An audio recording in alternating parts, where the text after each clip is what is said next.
Алматы облысы Ақсу ауданы Қызылағаш ауылы Жансүгіров атындағы орта мектебі коммуналдық мемлекеттік мекемесінің бастауыш сынып мұғалімі Мұрат Жанай.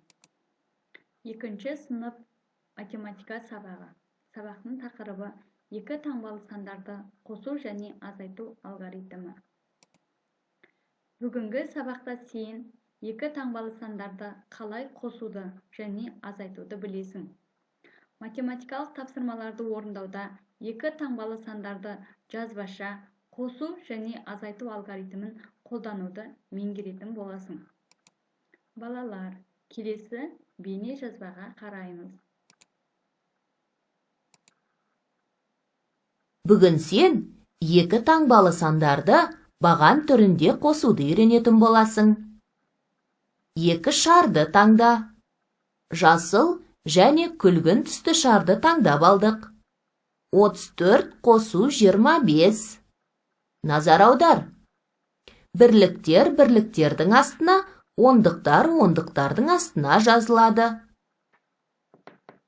Баған түрінде қосу әрқашанда бірліктерден басталады. 4 қосу 5, 9. 9-ды бірліктердің астына, сызық астына жазамыз. Ондықтарды қосамыз. 3 ондыққа 2 ондықты қоссақ, 5 ондық шығады. 5-ті ондықтардың астына жазамын. Жауабы 59. Азайту бұл қосу амалына кері амал. 59 санынан 25-ті баған түрінде азайтамыз. Назар аудар. Азайтқан кезде бірліктің астына бірлік, ондықтың астына ондық жазылады. Баған түрінде азайту әрқашанда бірліктерден басталады. Бірліктерді азайтамыз. 9 азайту 5 тең болады 4. 4-ті бірліктің астына, сызық астына жазамыз. Ондықтарды азайтамыз. 5 ондықтан 2 ондықты азайтамыз. 3 ондық шығады. 3-ті ондықтардың астына жазамыз. Жауабы 34. Ал балалар, бейне жазбаны көріп болсақ, енді ауызша есептерді қалай есептейтінін ойланайық. Ондықтарды ондықтардың астына, ал бірліктерді бірліктердің астына жазамыз. Бірліктерді қосамыз. 2 мен 5 сандарының қосындысы қаншаға тең болады? Әрине, 7-ге тең болады. 7-ні бірліктердің астына жазамыз. Енді ондықтарды қосамыз. 3 ондыққа 4 ондықты қосқанда қанша ондық болады балалар? Иә, дұрыс айтасыңдар. 7 ондық болады. 7-ні ондықтардың астына жазамыз. Жауабы қосындының мәні 77-ге тең болады. Ал балалар, енді біз жаңағы шығарған қосу амалымызды азайту амалымен тексеріп шығарып көрейік. Ол үшін ондықтардың астына, ал бірліктерді бірліктердің астына жазамыз. Бірліктерді азайтамыз. Яғни 7 және 2 сандарының айырмасы қаншаға тең болады? Әрине 5-ке тең болады. 5-ті бірліктердің астына жазамын. Ал ондықтарды азайтайық. 7 ондықтан 3 ондықты азайтқанда қаншаға тең болады? 4 ондық. 4-ті ондықтардың астына жазамын. Жауабы айырманың мәні 45-ке тең болады. Олай болса балалар, берілген екі таңбалы сандарды баған түрінде есептеп, олардың дұрыстығын тексерейік. Бұнда бізге қосу амалына берілген есепті шығарғанда, оны тексеру үшін біз азайту амалын қолданамыз. 57 және 22 сандарының қосындысын табу үшін біз бірліктердің астына бірлікті жазамыз. Яғни 7 мен 2-ні қосамыз. Қанша болады балалар? Дұрыс айтасыңдар, 9 болады. 9-ды біз бірліктердің астына жазамыз. Енді 5 ондыққа 2 ондықты қосса қанша болады? 7 болады. 7 ондық болады. Біз 7-ні ондықтардың астына жазамыз.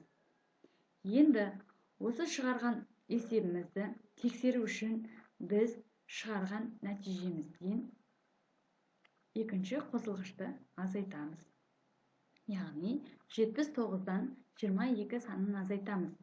Ол үшін тағы да бірліктердің астына бірліктерді, ондықтардың астына ондықтарды жазамыз. 9-дан 2-ні алсақ, қанша болады балалар? 7 болады. Дұрыс айтасыңдар. Ал 7 ондықтан 2 ондықты азайтқанда қанша қалады балалар? 5 қалады. Жарайсыңдар. Осы 5-ті біз ондықтардың астына жазамыз. Яғни есебіміздің жауабы 57 болады. Енді балалар, біз 2 таңбалы сандарды өзара баған түрінде азайтып көрейік. 89 санынан 28 санын азайтамыз. Мұнда тағы да бірліктердің астына бірліктерді, ондықтардың астына ондықтарды жазамыз. 9 және 8 сандарының айырмасы қаншаға тең болады? Әрине бірге тең болады. Бірді бірліктердің астына жазамыз. Келесі 8 ондықтан 2 ондықты азайтқанда қанша қалады? 6 ондық қалады. 6-ны ондықтардың астына жазамыз.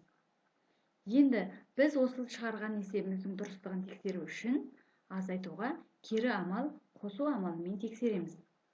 Ол үшін 61 санымен екінші қосылғышты қосамыз. 61 санына 28 санын қосамыз. Бірліктердің астына бірліктерді, ондықтардың астына ондықтарды жазамыз. 1 санына 8 санын қосқанда 1 мен 8-дің қосындысы қаншаға тең болады? Әрине 9-ға тең болады. 9-ды бірліктердің астына жазамыз. 6 ондыққа 2 ондықты қосқанда қанша болады? 8-ге. Әрине 8-ді ондықтардың астына жазамыз. Жауабы 89. Есептің қысқаша жазылуы бойынша оны шығар. Спорт жарысына 2-ші сыныптан 7 қыз және 3-ші сыныптан 6 қыз барды. Ал 2-ші және 3-ші сыныптан қанша қыз барса, 4-ші сыныптан сонша қыз барды. 4-ші сыныптан жарысқа қанша қыз барды? 4-ші сыныптан қанша қыз барғанын табу үшін біз 2-ші сыныптан және 3-ші сыныптан қанша қыз барғандығын тауып аламыз. Олардың қосындысы 13-ке тең болады. Яғни 4-ші сыныптан 13 оқушы барды. Бүгінгі сабақта сенің үйренгенің баған түрінде жазып есептей аласың. Есептің қысқаша шартын құрастыра аламыз. Есепті шығара аламыз. Көрсетілген өлшем бірліктерінде өрнектей аламыз. Бүгінгі сабақ түсінікті болса, мұғалімге хат арқылы бүгінгі сабаққа рефлексия жазамыз. Назар қойып тыңдағандарыңызға рахмет.